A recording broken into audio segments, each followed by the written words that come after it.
Can a professional vibe coder actually learn coding? I'm a professional vibe coder, and today I am attempting something completely unheard of. Actually coding. Instead of asking ChatGPT to write everything for me, I'm putting my hands on the keyboard and I'm gonna do it myself. I gave myself one simple challenge. Put a square on my screen and make it move. That's it.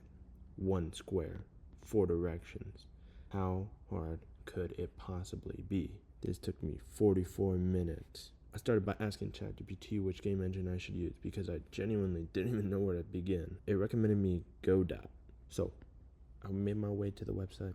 I downloaded Godot and I opened it. At first, everything looked somewhat familiar because I've used Unity before. Kind of, not really. But I've seen it, I've used it, I've opened it. So I was like, okay, this shouldn't be too hard. My first major challenge after opening the app was actually getting a square onto the screen, simplest part of the entire project. I spent around 11 minutes searching through Godot for a square. I could find polygons, I could find collision shapes, but I couldn't find a normal square. My logic was that if Godot had a square collision shape, shouldn't it also have a square that I could actually see? That logic was wrong. Apparently, I just needed to select polygon and draw the square myself. So naturally, I drew a triangle. I eventually managed to create a rectangle, which, as everyone knows, basically a square. Oh, brother, this guy stinks! After enabling the grid and snap settings, I finally had something that looked close enough to a square. Now it's time to add a script. But I eventually found the actual script button and moved on to the difficult part, coding. I've only really coded in Lua and Python, so GDScript felt familiar and completely different at the same time. The main problem I expected was referencing the actual square that the script was connected to. I didn't know how to tell the script which object I wanted to move, so I spent a while reading the documentation, going through it, searching, reading online, but I still couldn't figure it out. So I went back to ChatGPT. I know I said I wasn't going to vibe code, but I didn't ask it to write it for me. I only asked it to understand how the script connects to the square. It's different. Probably.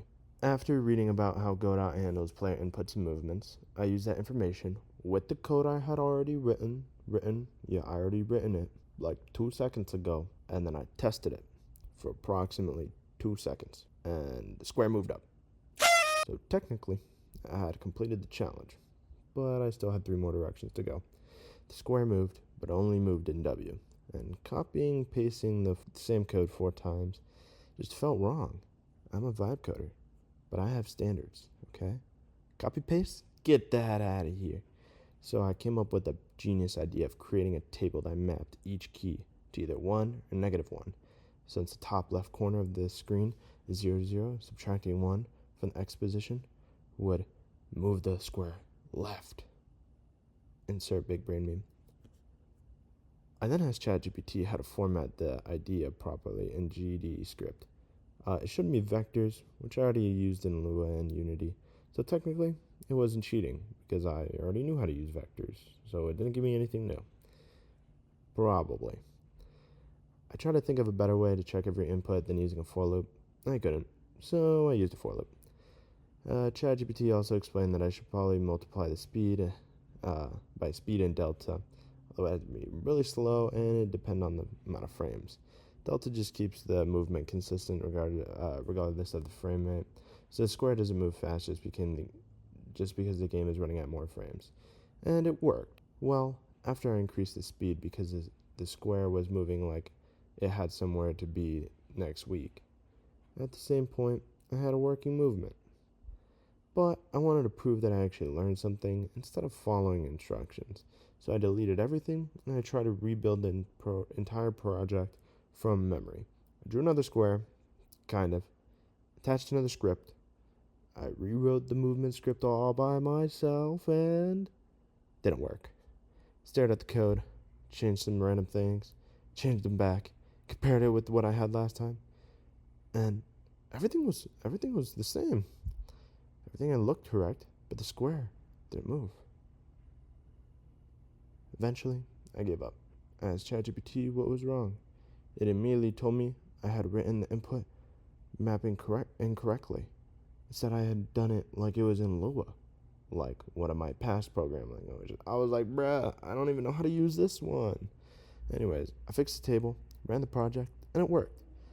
I had officially created a square that can move in every direction almost entirely by myself.